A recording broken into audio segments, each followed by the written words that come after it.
To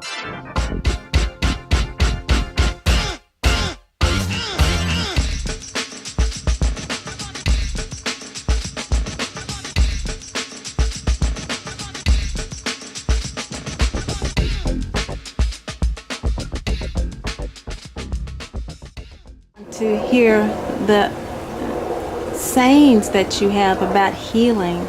Yeah. One came to me in '73 on Plum Island in Massachusetts. I was sitting in the living room with a piece of with a pad of paper in front of me and a pen in my hand, and I must have been in a no zone, because suddenly in front of me, about 8 to 10 feet away, there were these little lights that started going from right to left. Immediately grabbed my attention, and I could see it was saying, when ego heals, dash, dash, dash, healing is dependent. It was quite a long pause, and then it started again saying, when surrender heals, healing is independent, and it was quite a long pause, and instantaneous. When surrender heals. When you surrender to the cosmos, you have got it made. Because that's what happened to me in that mental hospital. I voluntarily put myself in for 14 days to prove to myself, or the town's satisfaction, that I was crazy or I was not crazy. Either mentally stable or mentally unstable. So that's why I had booked myself in. And I went 8 days without proper care. I was first just given a whole bunch of downers. I don't know what it was, Librium, Valium or something, but 175 milligrams that day. So I was zonked. I wasn't a zombie like a lot of the patients were on Thorazine, because they walk like apes with their hands facing backwards. Anyway, I was so frustrated. No care, no caring. That's what got me. There's no caring here. They don't care what I do or how I think or what I think or if I'm going to get better or not. And it just disturbed me to the point where my mind, the cycles in my mind were going up, up, up, up, and I was in a music room, well, a so-called music room. It's about 60 feet long, 40 feet wide, big, huge room with no furniture in it other than a chair and a record player. And I was playing a classical piece like Wagner or something, or a Beethoven. And I had it as high as the volume would go. And I looked up and I said, Jesus Christ, I give up. And bingo, bingo, I suddenly felt free, because a chain that had been wrapped around my ankle,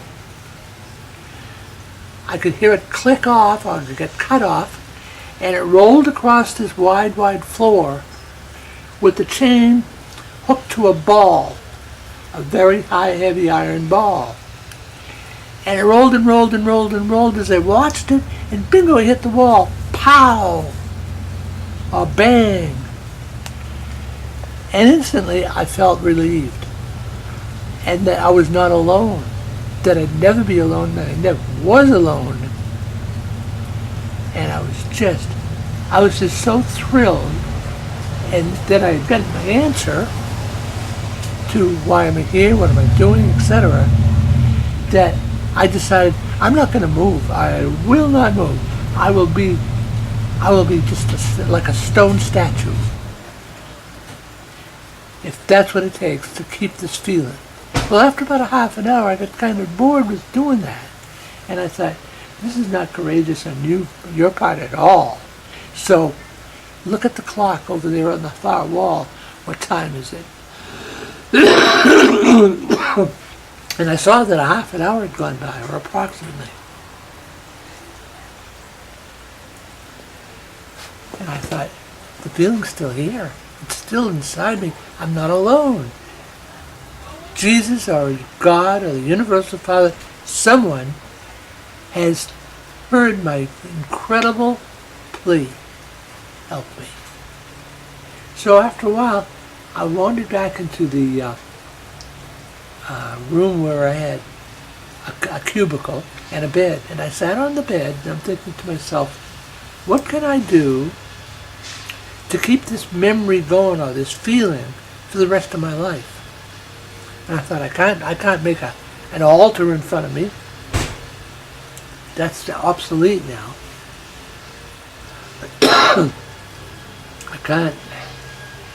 I can't pray to somebody that I can't see in front of me. And suddenly I thought, I know, if I've got a problem, I will just think of a person behind me, a being who hears my thoughts. And instantly, a hand grasped my shoulder and squeezed lightly.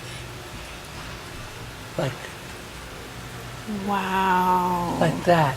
And held it long enough so that it made it a reality for me. It held it for a good while. Wow. Like 20, 30, 40 seconds maybe. Ooh. And then it let go. And it was gone. And I thought, there's proof positive I'm not alone, even though I can't see that person. That was a hand that actually touched my shoulder and squeezed it lovingly and held it so that I recorded it in my brain forevermore. Wow. And I thought, oh God, thank you so much. You know, I was just filled with loving joy. Yeah. And that's how you proved to them that you were sane. What was I saying? I said that's how you proved to them in the institution that you were sane. Oh, yeah, yeah. I didn't prove it to them. I didn't even try to. But there were 6 days left for my incarceration to end. And I breezed through it. It was such a happy soul. Before that, I was desperately trying to serve with a love that was hard to suddenly feel. I felt like I had gone numb. A lot of people feel that way, Ra. Yeah. And I thought, how do I get rid of this numbness? I want this back, this feeling. Yeah. Wow. And so the drugs helped. Oh, yeah. That's why a lot of people take drugs. Yeah. But it's misguided. Yes, it is. You were blessed to be guided Yeah. in that journey.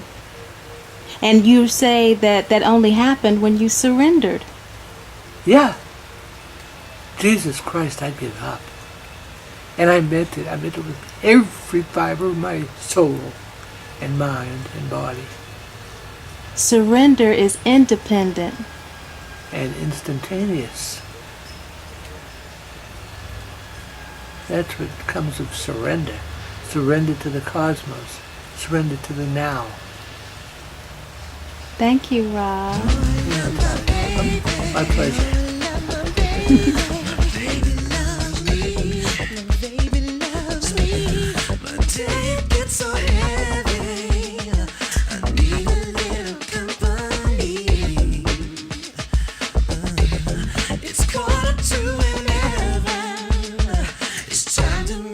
Ghetto heaven, ghetto heaven, ghetto heaven, ghetto. I need a little ghetto heaven.